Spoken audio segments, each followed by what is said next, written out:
Hello guys, welcome to my new video on YouTube. In this video, I will tell you what is the importance of correct time frame in intraday and how to analyze it based on price action. Same strategy you can use it while doing swing trading. Now before entering a new trade based on price action, आप पहले ये देखिए कि आप already established trend में entry कर रहे हैं या फिर रिवर्सल या रिट्रेसमेंट को ट्रेड करने जा रहे हैं. ओके, बिकॉज जब आपकी टाइम फ्रेम के बेसिस पे एनालिसिस इसी चीज़ पे बेस्ड होगी कि आप टॉप डाउन एनालिसिस करेंगे या फिर बॉटम अप. अगर आप ऑनगोइंग ट्रेंड में एंट्री की कोशिश कर रहे हैं तो टॉप डाउन एनालिसिस करें. जैसे कि इंट्राडे के लिए start with one day time frame, then see on smaller time frames जब प्राइस सपोर्ट या रेजिस्टेंस जोन में आता है कि डेली टाइम फ्रेम्स पे प्राइस एक्शन शॉर्टर फ्रेम्स पे रिफ्लेक्ट हो रहा है या नहीं. Then once you get confirmation with price action you can take an entry. Now अब जब आप रिवर्सल या फिर रिट्रेसमेंट एंटिसिपेट कर रहे हैं तो सीपीआर और पीवट पॉइंट्स के बेस पे आपको पोटेंशियल जोन पता चल जाएगा जहाँ से आप रिवर्सल एक्सपेक्ट कर रहे हैं. नाउ जब प्राइस एक्शन वहाँ पे आता है तब आपको नीचे से ऊपर की एनालिसिस करनी है. मतलब ये देखना है कि एक्चुअल रिवर्सल हो रहा है. ऐसे में start with 1 minute time frame and then see whether the candlestick pattern जो कि सिंपल प्राइस एक्शन को रिप्रेजेंट कर रहा है वो रिवर्सल इंडिकेट कर रहा है या नहीं. क्योंकि नए ट्रेंड्स हमेशा छोटे टाइम फ्रेम से स्टार्ट होते हैं एंड देन वो बड़े टाइम फ्रेम्स जैसे कि 5 मिनट 15 मिनट और हाई टाइम फ्रेम्स पे दिखते हैं. जब हम इंट्राडे की बात करें एंड अगर जब स्विंग ट्रेडिंग की बात करते हैं तो 1 आवर्स के टाइम फ्रेम पे आपको रिवर्सल दिखेगा जो कि ट्रांसमिट होकर बाद में लॉन्गर टाइम फ्रेम्स पे शो होगा. So now when you have confirmation on at least 2 time frames then you can enter your trade. अब अगर हम एग्जाम्पल की बात करें तो ये निफ्टी स्पॉट चार्ट है 23 अगस्त का. इस टाइम पे लॉन्गर टाइम फ्रेम्स पे ऑलरेडी मार्केट अप ट्रेंड पे था तो आप अप ट्रेंड को एक्सपेक्ट कर सकते हैं. Now when the market opens at 9:15 you will see it take support from virgin CPR और जो कि प्राइस रिफ्लेक्ट कर रहा है 5 मिनट के भी टाइम फ्रेम्स पे and it will reflect on 15 minute time frames also. Now when you are anticipating a reversal like what I said, reversal छोटे टाइम फ्रेम से शुरू होता है 1 मिनट्स पे, then it reflects on 5 minute time frames and goes beyond that.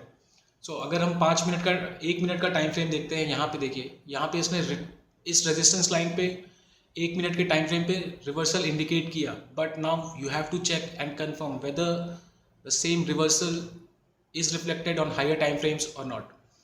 Now 1 minute का time frame अगर आप 9:19 पे देखते हैं then check the 5 minutes and then go to 15 minutes time frame and see whether the same is reflected here or not.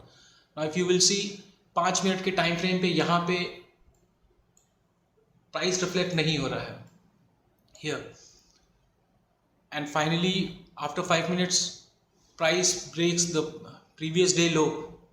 So now you will know whether you are anticipating reversal and whether it is actually indicating or not and accordingly you will take your trades. Now when we move further up, 1 minute के time frame पे आप देखिए CPR के top पे टीसीपीआर पे shows signs of reversal on 1 minute time frame. Now you have to confirm it on higher time frames like say 5 minutes 15 minutes.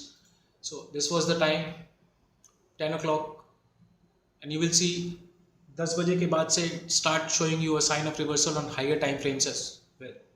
So now you can take a trade based on reversal. So guys, this was a simple way of analyzing time frame. Now अगर ये बात करें कि किस time frame पे intraday trading best है तो वो इंडिविजुअल ट्रेडिंग स्टाइल और रिस्क टेकिंग कैपेसिटी पर डिपेंड करता है. क्योंकि शॉर्टर टाइम फ्रेम्स पे आपको ज़्यादा ट्रेड दिखेंगे पर फॉल सिग्नल्स के चांसेस भी बढ़ जाएंगे एंड हायर टाइम फ्रेम्स पे फॉल सिग्नल्स कम होंगे पर नंबर ऑफ ट्रेड्स भी कम हो जाएगा एंड सबसे ज़रूरी बात कि आपका स्टॉप लॉस बहुत दूर हो जाएगा. Let's analyse this on the same chart. Now you see if you take a trade at based on 1 minute time frame तब यहाँ पे आपको गलत सिग्नल मिल रहा था पर सेम चीज़ अगर आप 5 मिनट्स के टाइम फ्रेम पे लेते हैं तो वो गलत सिग्नल कम हो जाता है. बट नाउ अगर हम ये देखें कि 15 मिनट्स टाइम फ्रेम पे अगर आप जाते हैं, लेट्स गो टू 23 चार्ट. सो अगर आप 15 मिनट्स के टाइम फ्रेम पे ट्रेड लेने की कोशिश करते हैं then you will see you will take a trade based on this candle. Now your stop loss will be somewhere below this candle which will be very high risk.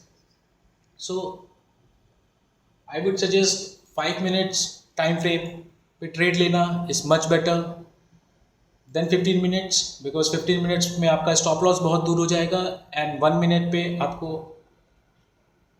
Come risky trades होंगे. So guys, this was about how to analyze time frame. Let me know in comment section if you have any questions, and please do like and subscribe so that you will get updates for my new videos. Thank you.